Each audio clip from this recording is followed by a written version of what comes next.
और अब बात यूपी की कर लेते हैं। न्यूज 360 में अगली खबर यूपी की आस्था जो है मजबूत होती है उससे अर्थव्यवस्था से जुड़ी हुई है। संत कबीरनगर में सीएम योगी ने एक बड़ा ऐलान कर दिया है। अब बाबा तामेश्वर नाथ धाम को अयोध्या और काशी के समान एक भव्य तीर्थ स्थल के रूप में विकसित किया जाएगा।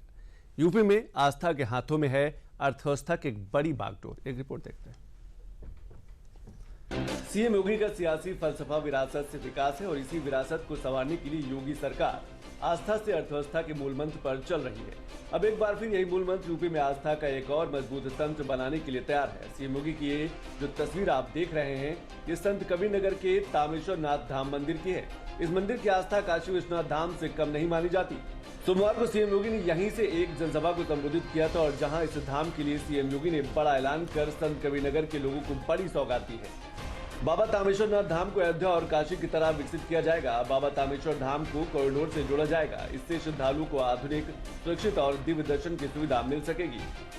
सीएम योगी के लिए सनातन का सम्मान सत्ता और सियासत से कहीं बढ़कर है और यही सम्मान यूपी के बदलती तस्वीर की दास्तान बन चुका है। चाहे अयोध्या हो, काशी हो, प्रयागराज हो, हर जगह आस्था का न सिर्फ डंका बजा बल्कि पूरी दुनिया में इन जगहों को नई पहचान मिली।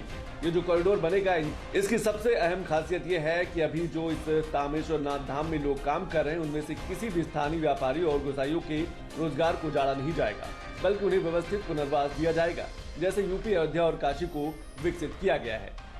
जब मैं आज बाबा के धाम पे आया हूँ, मैंने यहाँ के जनप्रतिनिधियों से भी और प्रशासन से भी कहा है कि बाबा तामेश्वर नाथ धाम को भी एक अच्छे कॉरिडोर के साथ जोड़ने की आवश्यकता है। उजाड़ना नहीं किसी को,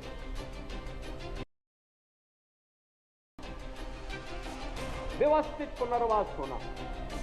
अयोध्या 2017 के पहले कैसी थी, आज जो भी आता है वो अभिभूत होता है, खुश होता है।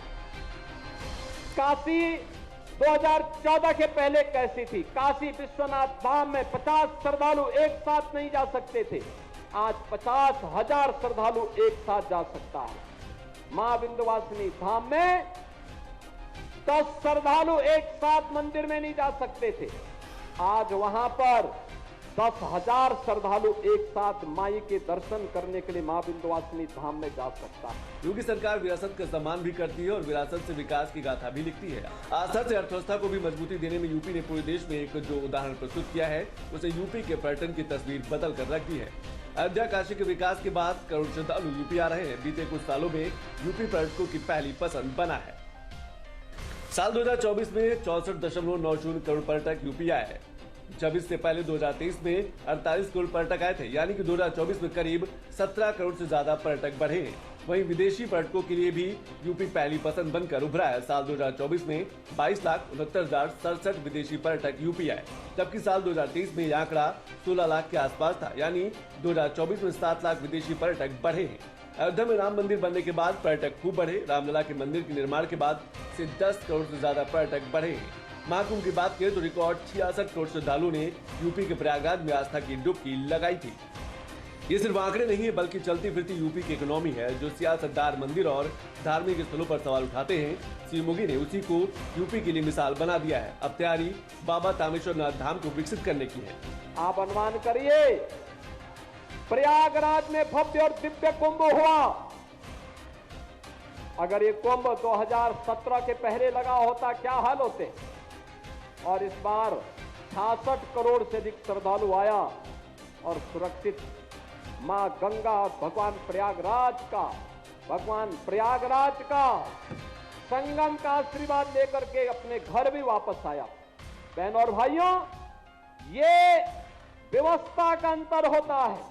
जो लाखों श्रद्धालु बाबा का दर्शन करने के लिए यहां पर आते हैं, उनको सुविधा मिले, सुरक्षा का माहौल मिले, ये सबकी जिम्मेदारी बनती है। यहाँ के गोसाइयों की भी बनती है, प्रशासन की भी बनती है और शासन की भी जिम्मेदारी बनती है। उनको सुरक्षित और अच्छा माहौल मिले, और उस प्रकार के माहौल को देने के लिए मैंने कहा है, गोसाइयों से बात करो, ग्राम पंचायत वासियों से बात करो, अच्छा कॉरिडोर का निर्माण हो, बाबा के भव्य मंदिर का निर्माण हो और भव्य स्वरूप बाबा तामेश्वर नाथ का मिले।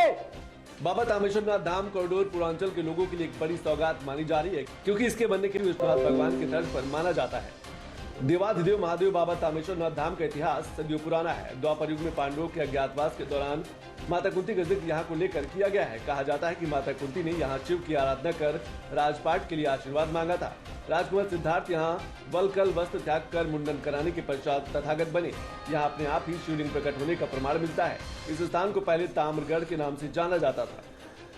तामेश्वर धाम के महाशिवरात्रि मेले में बुलंदशहर, बहराइच और बिहार तक के कई जगहों से लोग अपनी दुकानें लगाते हैं। बहुत दूर दूर के लोग यहाँ आते हैं।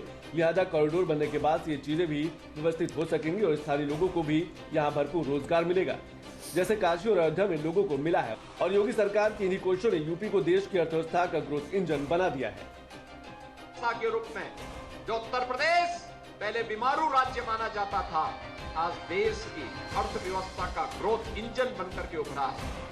जो उत्तर प्रदेश देश के अंदर हर एक क्षेत्र में बैरियर माना जाता था, आज वो देश के अंदर एक ब्रेक थ्रू बनकर के विकास की योजनाओं को आगे बढ़ाने वाला राज्य माना जाता है।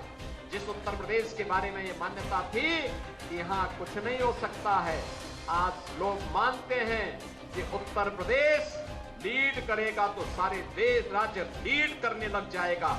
अपनी युवा शक्ति के बल पर, मातृशक्ति के आशीर्वाद से, अन्नदाता किसानों के सहयोग से, अपने श्रमिकों के शक्ति पुंज से आज उत्तर प्रदेश विरासत और विकास की इस यात्रा को निरंतर आगे बढ़ाने के लिए प्रतिबद्ध है। और हमें उत्तर प्रदेश को, जो पहले 7वीं अर्थव्यवस्था थी देश की, आज नंबर 2 की अर्थव्यवस्था बनाने में हम सफल हुए हैं।